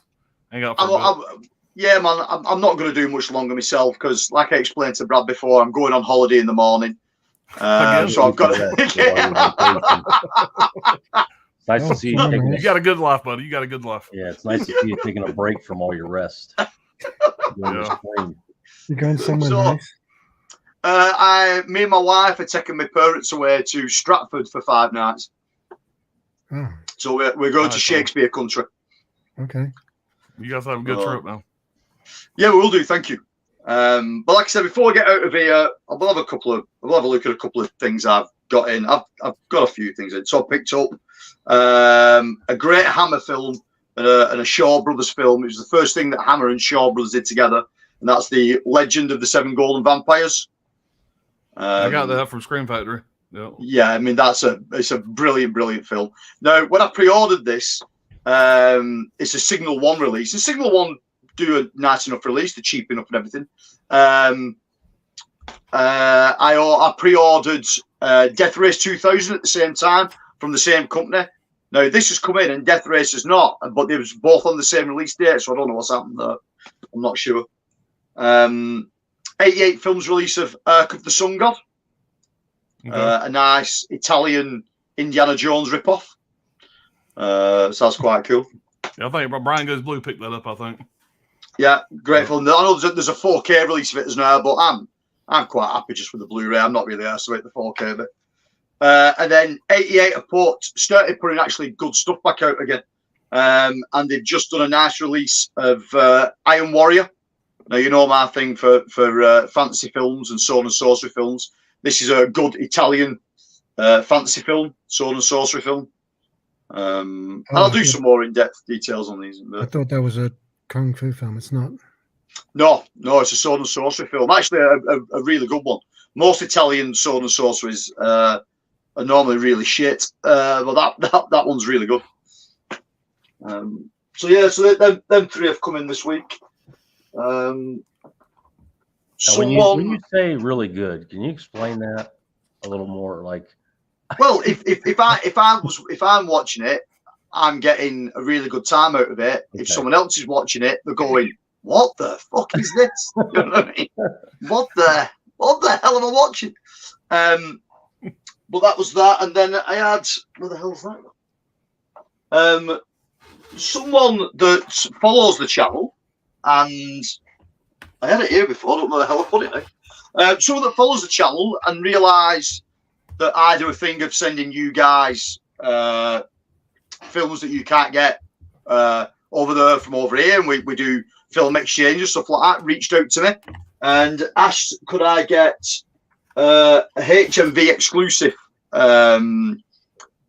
release that's coming out of Demolition Man. The HMV have done a steelbook of Demolition Man. So I've picked that up for him, and then I sent him a thing of 2 titles that I wanted. They were both Vinegar Syndrome titles, so I wanted I can't even know what the hell they were now. They were Unmasking the Idol was one, and what was the other one? Anyway, I wanted 2 Vinegar Syndrome titles. So he asked me would I pick this up. I said, yeah, I brought it in for him.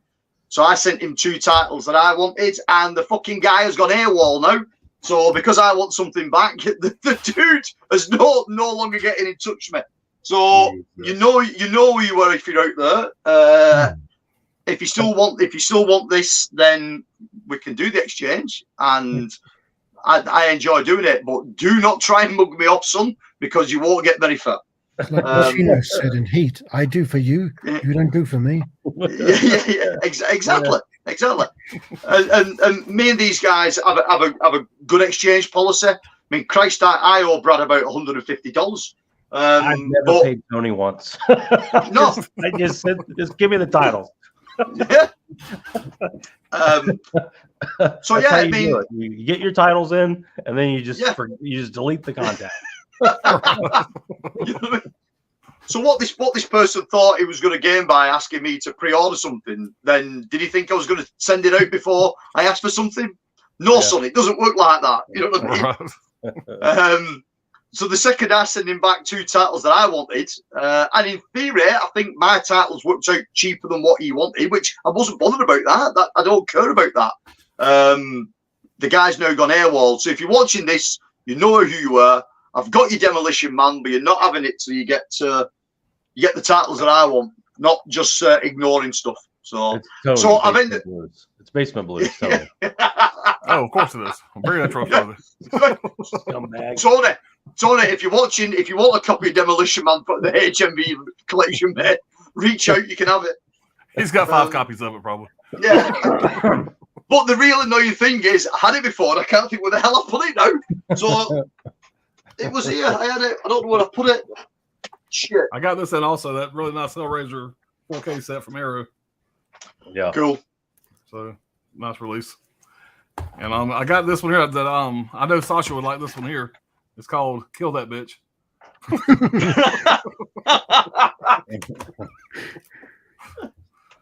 So, which is a classic, I'm sure. Sasha, did you participate in the Criterion flash sale that happened? Yeah, I told you I bought 5 titles, all of them foreign films. Imagine that. That's 5 Iranian films and 1 Polish. Okay, I got 1, and I'm not a Criterion guy. No, neither am I. I got the Don't Look Now 4K. Yeah, I want to grab that. I'm You seen this, Sasha? Oh, that's I think the Blu-ray of that has become it's the same cover art. It was OP for a long time. No, that's no longer the case. Yeah, they brought I it have back that to on 4K. Blu-ray. I love that art. Yeah. Brad, have you seen that movie yet? Yeah. So you're familiar with it? Yeah. I think you would be miserable watching it, but if you made it to the end, you'd be happy you did. Yeah, I'm definitely going to grab it. It's very giallo-like. It takes place in Florence, Italy, and it's a mystery. This man's daughter gets killed, I believe she just goes missing, if I remember correctly.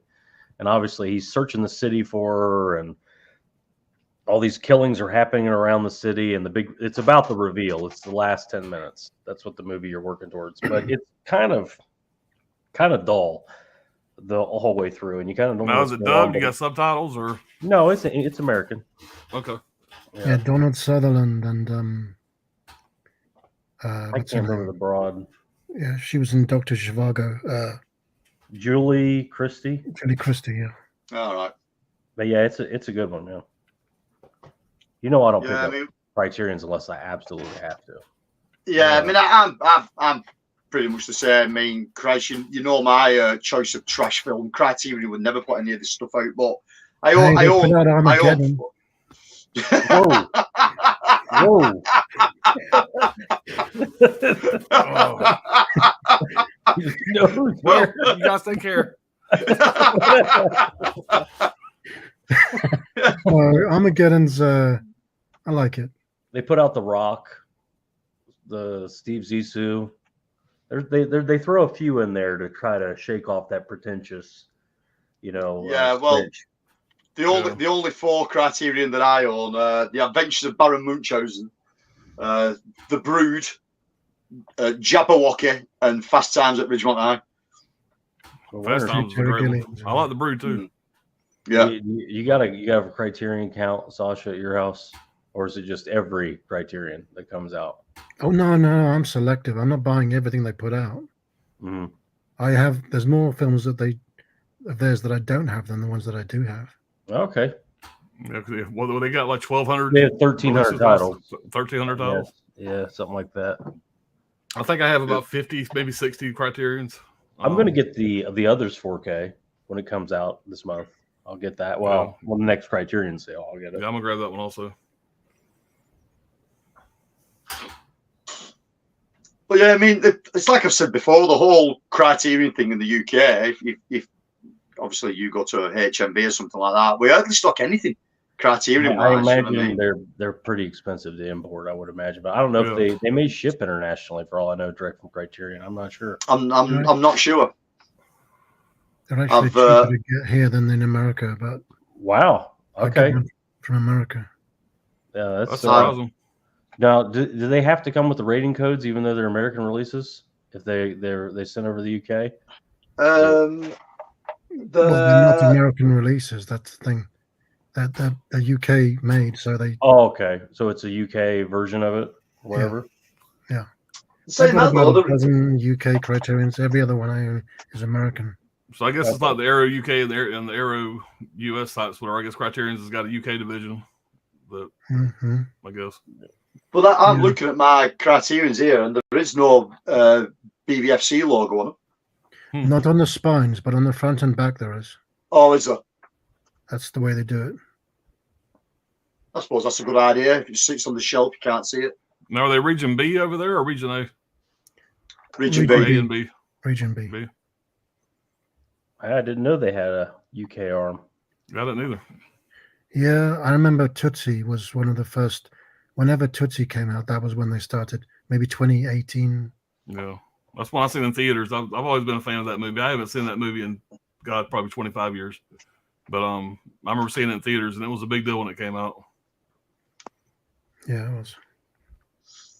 I've got VHS Mikey there congratulating me on 1,000. Mikey, thank you very much, man. Ram Man your way to the top. You can obviously see my Ram Man figure up there. Can you see it? I don't know if you can see it or not up there. If you were a collector of VHS tapes, then I highly recommend you go and check Mikey's channel out.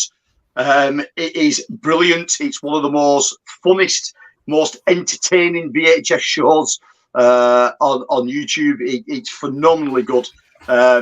Mikey likes a lot of the same kind of trash as I like, so it works brilliantly. His whole setup is great. And there's another maestro of the VHS collecting scene just popped in as well. That's Captain Adam's VHS pirate ship. Hello, Adam, man. I hope you're okay.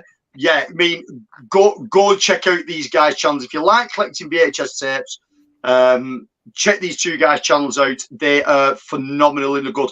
There's another guy as well called Rob's Vintage Video. I can list all these down below. And these guys do a phenomenal job. They're all American guys. They're all guys in the US. But they do a phenomenal job with the VHS collecting. And they're into films like I'm into as well. So it's a nice crossover.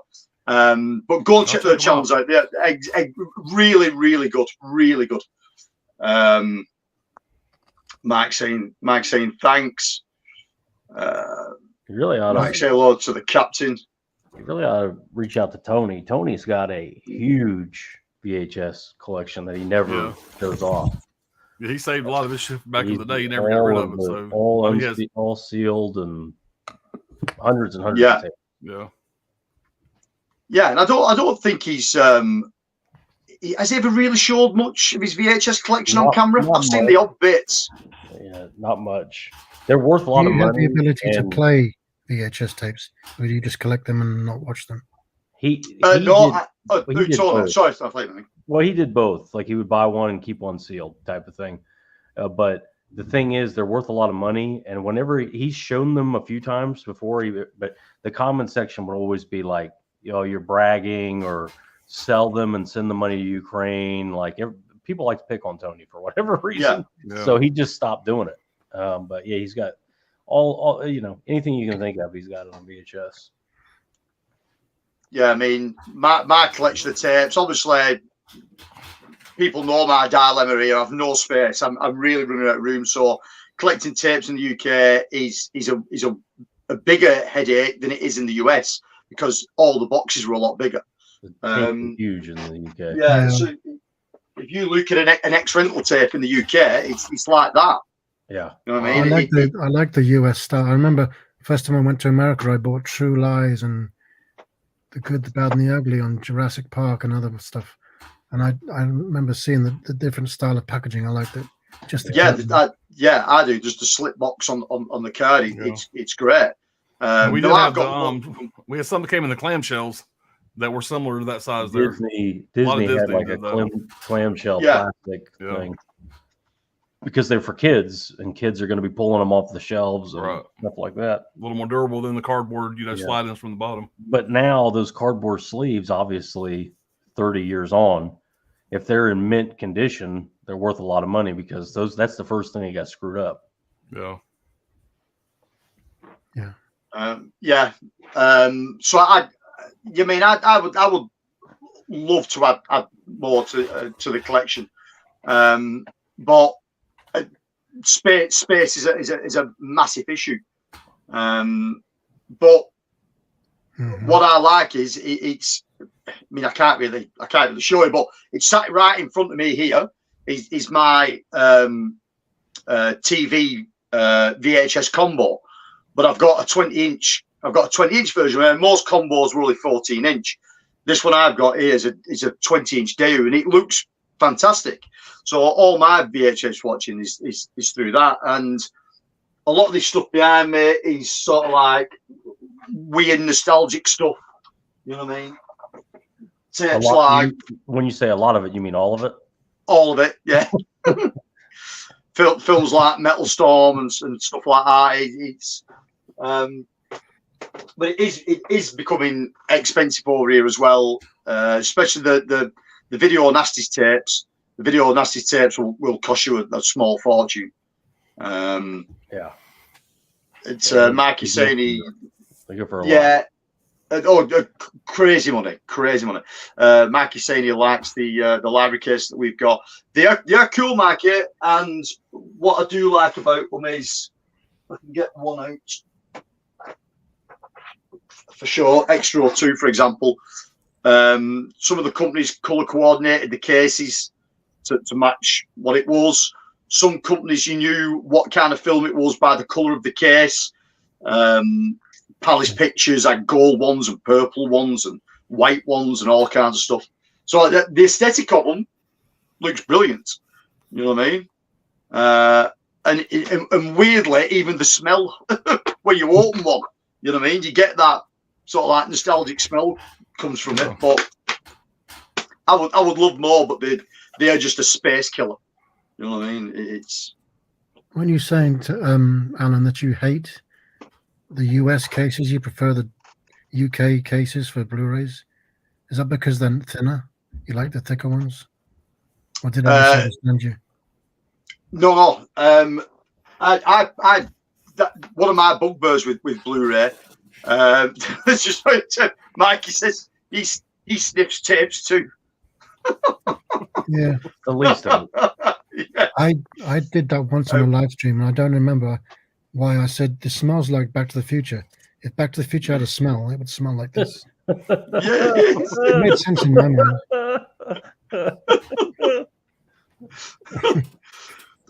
No, 14 mil Amaray cases that we get over here are my preferred thing. Anything that I get from Alan or Brad or any of the other guys from the US, if they're in a standalone case with no slip or anything like that, I will switch the case out from the 10 mil to a 14 mil, because those 10 mil cases that they use in the US are awful. And I don't understand why you guys do it. It's really weird. Well, only if they're eco cases, I think. You know, the Criterion ones are thicker, but you know that's the rest of them are all the thinner case. What makes them awful? I just think if they're like this, there's no As long holes as in it's this. not an eco case, I'm with Sasha. I don't have a problem with it. It's not gonna. The eco cases are the worst. I like the thinner case is ones because terrible. you can I hate them. fit more in the same space.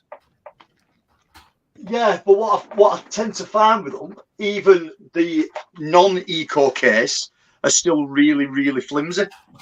So, like for example, the Wizard. Okay, that's a Shout Select title.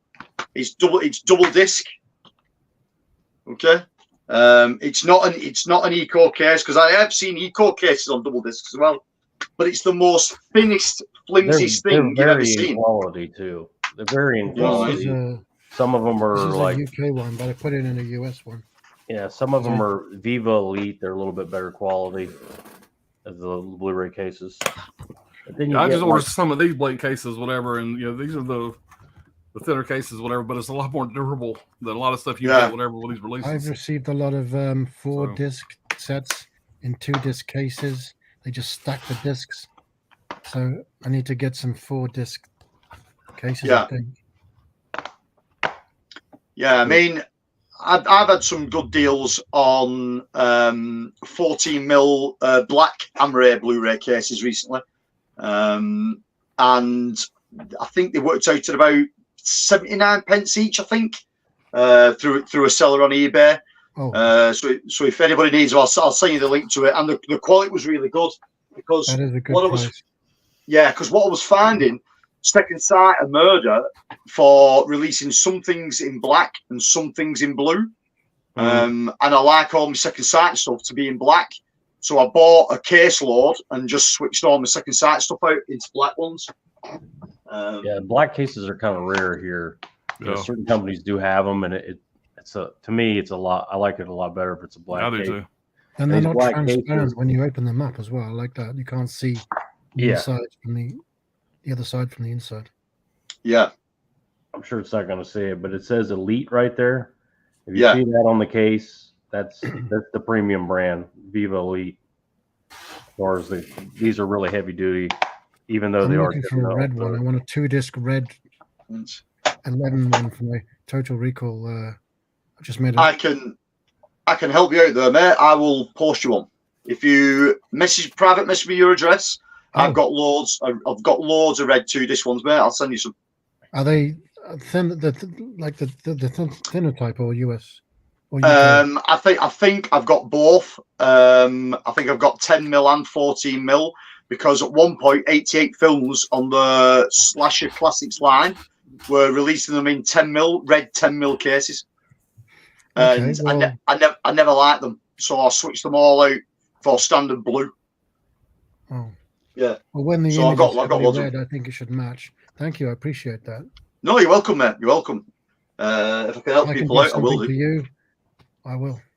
Yeah, cool, man. Thanks. Well, like I say, I've got loads. They're just sat here. They're doing nothing. You're more than welcome to them. Mikey, Mikey says Wizards is badass. Too right, it is, mate. It's a great film.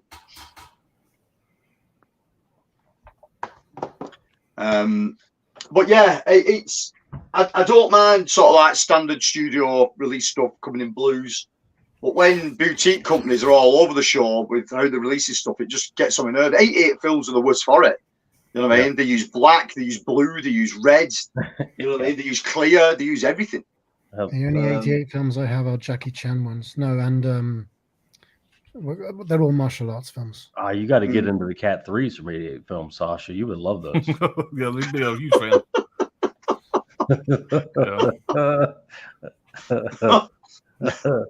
You want to stay well away. Oh, Ebola syndrome's full of animals. They go to Africa. Yeah, if you don't have a problem with animal cruelty, check out what is it, Brad? The one where they eat the fetus. You got to be more specific, man. yeah, it's a long A word. There's absurd and I can't remember the Anthropophagus. There you go. Anthropophagus. Yeah, they eat a human fetus. It's pretty great. Yeah, that was a video nasty. That. Yeah, I imagine so. Yeah, it was known as something else when it was known as Anthropophagus. Was it known as to do with the red one too? Leon. I don't remember. That fit red. I don't know. Oh, Leon the Professional. Yeah.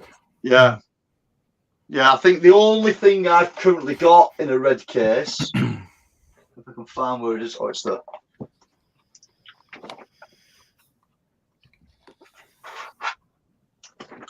Is red my case I have is an eco one, so I don't want to use it. Is my Ghostbusters documentary, Cleaning Up the Town.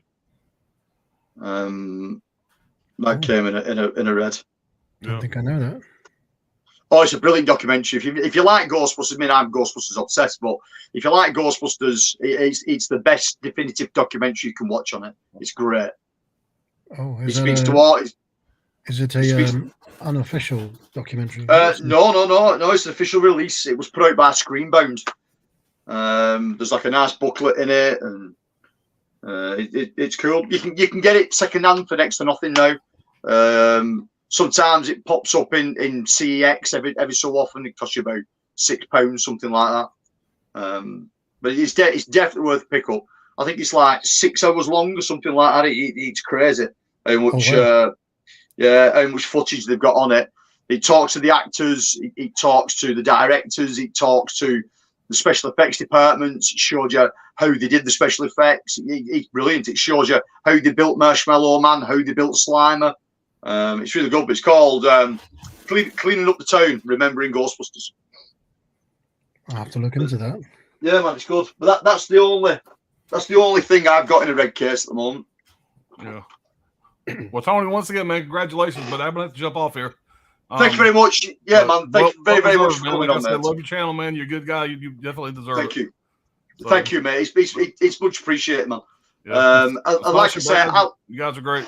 Good to see y'all again. Brad, you're all right. Sasha, you're great. Happy back gets better soon. Thanks. Yeah, man. I'll catch you guys soon, man. Like I said, y'all have a good Sunday, man, and I'll talk to you guys. You too. Yeah, take care, Alan, man. Thank you very much, mate. I'll see you soon. Yes, sir. Bye. Darren. Hello, Darren. Yeah, man. Thank you very much, mate. Much appreciated. There's another fellow Brit. Darren's Welsh, I think. He is. Yeah, I think that. Yeah. Darren is Welsh. Yeah. Darren has a good knowledge of the whole thing with the video nasties, Giallo and stuff like that. He's a good font of knowledge. He does the whole Euro cult thing with Dead Pit. Good guy, really good guy, really knowledgeable. Yep. I saw you did another. What's it called? Last five. Yeah, we did. So you've watched another 5 films since we did it. Yep. I've watched nothing. I just watched one episode of a TV series last night. Yeah, if I'm watching something, if something's on a screen, it's a movie for me. And I'm in with my business. I'm in between some things, and I don't know. It's a lot. I'm in kind of a holding pattern. Yeah. So I've got. Well, I've been putting off watching this series. I saw 4 episodes. I've got 4 more left, but that was weeks ago. I wanted to just finish this series, so I watched an episode last night. Yeah, I watched. What was it? Fire in the Sky. And there was another one here on terrorism that's a fun one. If anybody hasn't seen this one, Unthinkable. Oh, you know what? I think I have a copy of that. Yeah. Yeah, Sam Jackson's really good in this. Don't know. Yeah, it's not your type of thing. This is a little bit more for your type of thing. Yeah, I know Fire in the Sky. Yeah. It's great. I love the ending. I love the alien stuff. We've got YouTube royalty that's just popped up in the chat. We have got Mr. Chris Seaver from It Crept from the 80s.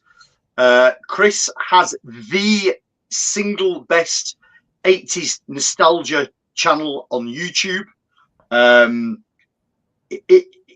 Chris doesn't talk about things from the 80s.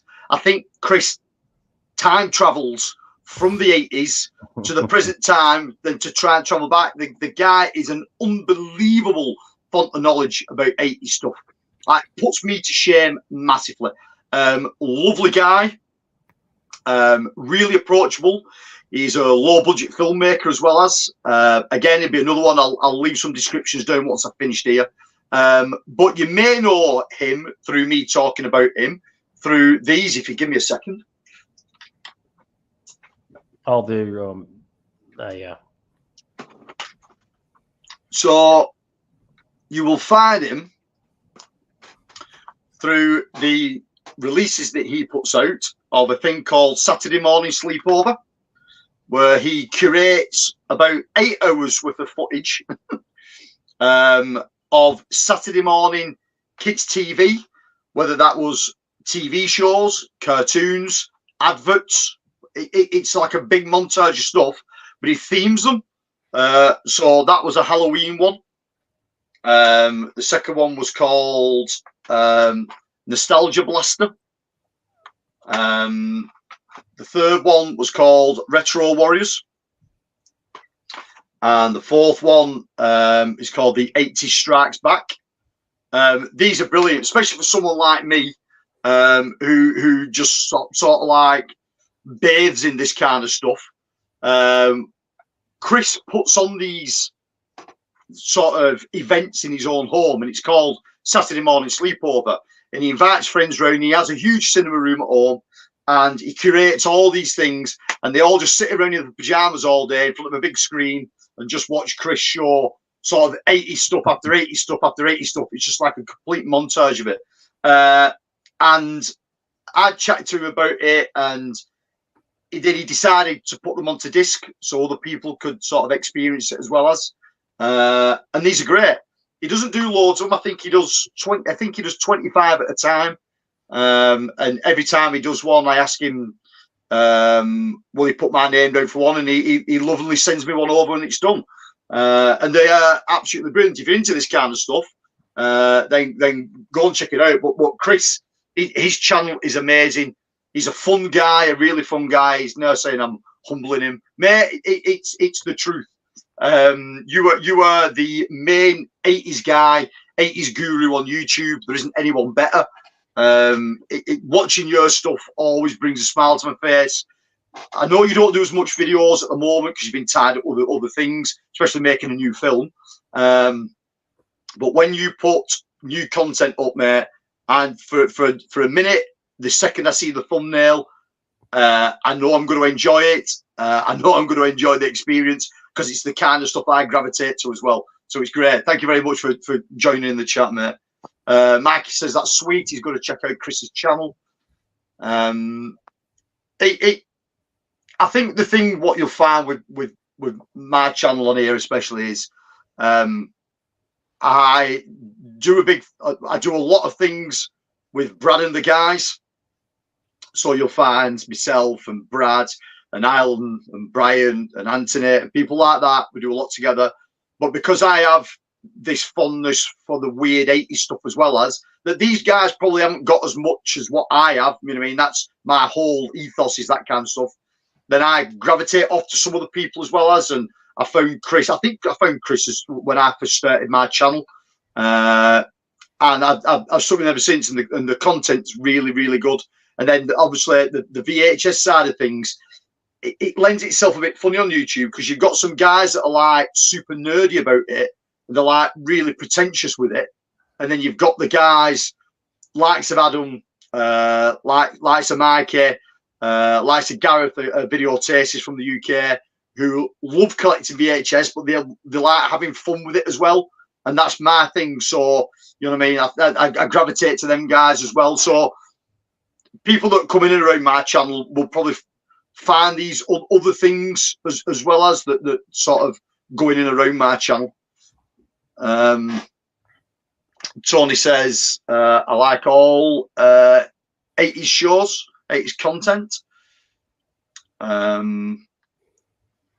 The Punisher, the long version, uncut, is terrific. The uncut version of the Punisher, do you know what? I don't know if I've ever seen it or not. Yeah, I don't know. I have not. I've not seen anything Punisher related. I do like Dolph Lundgren's version of the Punisher. I think he's pretty good. But I don't think I've ever seen an uncut version of it. I didn't know there was one, to be fair. It's but it's hit the 8 o'clock mark here now. I really need to go and get my arse in gear and sort out for a holiday tomorrow, because I've still not packed anything. Stuff's just lying around on a bed waiting to go in a suitcase. I need to get sorted. I need to bath the dog, believe it or not. Give the dog a bit of a pamper before we set off tomorrow. So guys, thanks a lot for dropping on the stream with us. Sasha, it was nice to meet you in person, my friend.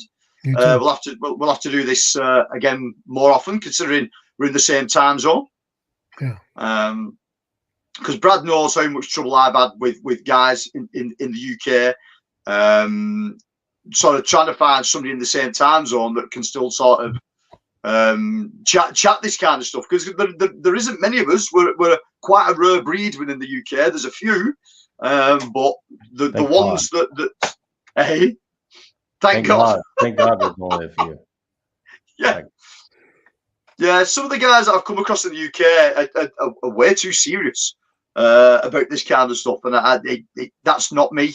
For me, it's all about the fun. It's to be serious about this kind of stuff. How can I be serious about this nonsense that's sat behind me here? It's impossible. You know what I mean? It's impossible to be serious about this kind of stuff.